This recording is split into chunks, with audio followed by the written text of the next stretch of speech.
L'ensemble des études sont unanimes dans ce domaine. La performance est meilleure lorsque l'on mange avant de s'entraîner. Quand on s'entraîne régulièrement, on constate que la forme et les performances varient et parfois beaucoup d'un jour à l'autre. Beaucoup se demandent pourquoi. Les paramètres de récupération et d'optimisation sont maintenant connus et reconnus par la science du sport. Nous savons que si le sommeil joue un rôle clé dans la récupération et donc l'énergie disponible pour s'entraîner, la nutrition fournit les apports nécessaires au fonctionnement du corps humain et de l'activité physique. Comme une voiture qui ne peut pas rouler sans carburant, le corps humain ne peut produire d'efforts conséquents sans son carburant fétiche qu'est l'alimentation. De plus on roule vite, plus la voiture consomme de l'essence. Il en va de même pour l'entraînement. Plus on est régulier et plus l'entraînement est intense et plus le corps va consommer de calories. Petit rappel, la calorie est une unité de mesure de l'énergie dépensée par le corps humain et apportée par la nourriture. Il est donc légitime de se poser la question suivante. Quoi manger avant, pendant et après sa séance de musculation pour optimiser sa prise de muscle ou sa perte de poids? Le choix d'une stratégie réfléchie est basé sur la science, le bon sens et l'expérience est la clé de séances d'entraînement réussies sans coup de mou. Bien manger et avoir une alimentation saine autour des entraînements se distingue principalement en 3 périodes. Ce que l'on va manger avant l'entraînement, l'alimentation pré-training, ce que l'on va manger pendant l'entraînement, l'alimentation intra-training, et ce que l'on va manger après l'entraînement, l'alimentation post-training. Chaque période correspond à un objectif alimentaire précis et répond à des paramètres bien particuliers que nous allons tenter d'éclaircir pour que les mauvaises séances, les coups de mou à la salle, où l'on doit baisser les charges prévues, ne soient qu'un lointain mauvais souvenir. Quoi manger avant sa séance de musculation? Pour commencer, avant l'entraînement, on va différencier le dernier repas plusieurs heures avant la séance et la collation 20 à 30 minutes avant la séance. S'entraîner à jeun, surtout quand on est débutant dans le but de perte de poids, est clairement une mauvaise idée pouvant entraîner des malaises et des blessures sans apporter forcément plus de résultats. Le dernier repas avant l'entraînement doit d'abord avoir lieu 2 à 3 heures avant l'entraînement. On favorisera un repas riche en macronutriments comme les glucides complexes. Ils sont une source d'énergie qui se diffuse lentement dans le corps car sa composition rallonge le temps de digestion et d'assimilation de ces derniers comme les féculents. Il sera aussi important de veiller à consommer des protéines en quantité raisonnable, entre 30 et 50 grammes si on recherche une prise de masse musculaire, mais aussi si on cherche à perdre du poids. De même, de limiter les graisses au nécessaire. Dans l'ensemble, on évitera les aliments à indice glycémique élevé qui apporteraient un boost d'énergie immédiat suivi d'un creux qui, s'il tombe durant la séance, assure de passer la pire séance de sa vie. Juste avant la séance, si ça fait plus de 3 heures que le dernier repas a été pris ou que le total calorique nécessaire à la prise de muscle l'oblige, un encas ou une collation peut être envisagé. Il sera pris environ 30 minutes avant l'entraînement. On veillera à prendre une collation légère pour ne pas lancer un cycle de digestion qui nous coûterait l'énergie nécessaire à la réalisation de notre séance.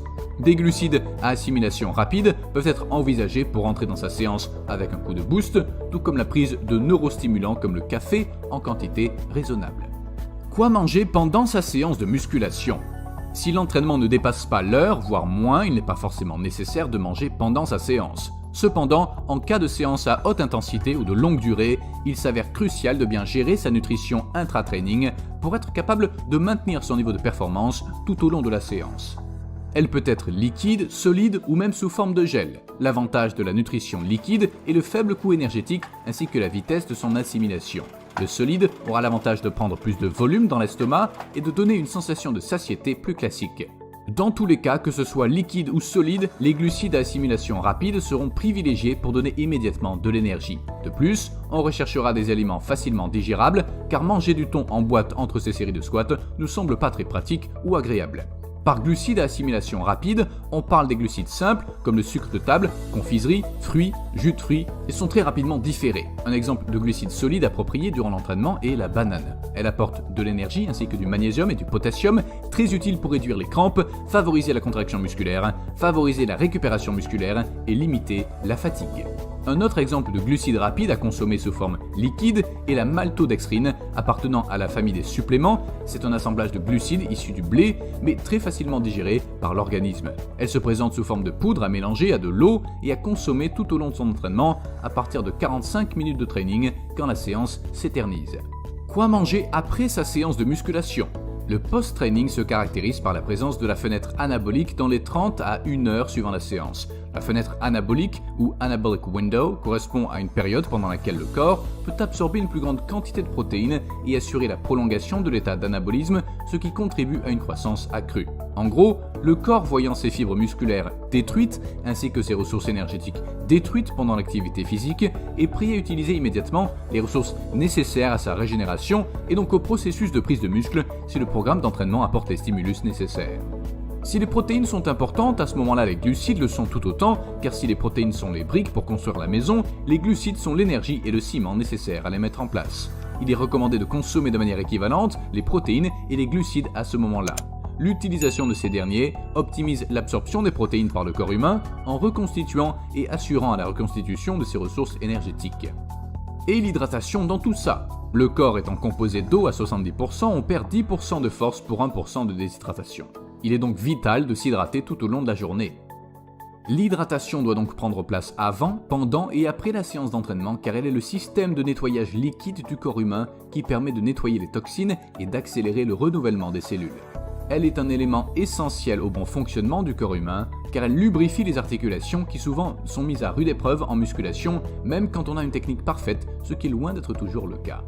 On peut considérer que l'hydratation doit être une priorité avant même de considérer la nutrition, car elle prépare l'estomac à mieux absorber l'énergie des aliments et favorise donc une bonne digestion. Elle doit être permanente et son niveau doit être stable. Un indicateur visuel de son niveau optimal est la couleur des urines. Si elles sont foncées, c'est qu'elle est insuffisante. Elles doivent être claires, voire transparentes, de préférence tout au long de la journée. Pour conclure, avant sa séance de musculation, on va privilégier un repas riche en glucides à assimilation lente avec des féculents, notamment, ainsi qu'une portion moyenne de protéines et peu de lipides. Ensuite, pendant sa séance de musculation, on va favoriser la prise de glucides à assimilation rapide, qu'ils soient solides comme la banane ou liquides comme la maltodextrine. Ensuite, après sa séance de muscu, on va tout faire pour profiter de la fenêtre anabolique en apportant à part égale des protéines à assimilation rapide liquides comme le whey ou solides comme le thon en boîte avec des glucides à assimilation rapide. Il est important d'intégrer tous les groupes alimentaires lorsque vous vous entraînez pour offrir à votre corps tous les nutriments dont il a besoin. Privilégiez les légumes et les fruits, les grains entiers, les légumineuses, les protéines maigres et les aliments faibles en gras. Sachez qu'un régime alimentaire équilibré est toujours important, et ce, même si vous ne pratiquez pas une activité physique de façon régulière. Rappelez-vous qu'un mode de vie actif s'accompagne toujours d'une alimentation équilibrée. Les aliments que vous consommez jouent un rôle primordial sur votre santé, et c'est pourquoi il faut bien vous informer quant aux choix à faire. Si vous désirez obtenir des résultats ou encore maintenir votre motivation, il est important de vous assurer de toujours avoir l'énergie nécessaire. N'essayez pas de vous restreindre et offrez-vous un petit régal de temps en temps, car la clé du succès est de savoir équilibrer.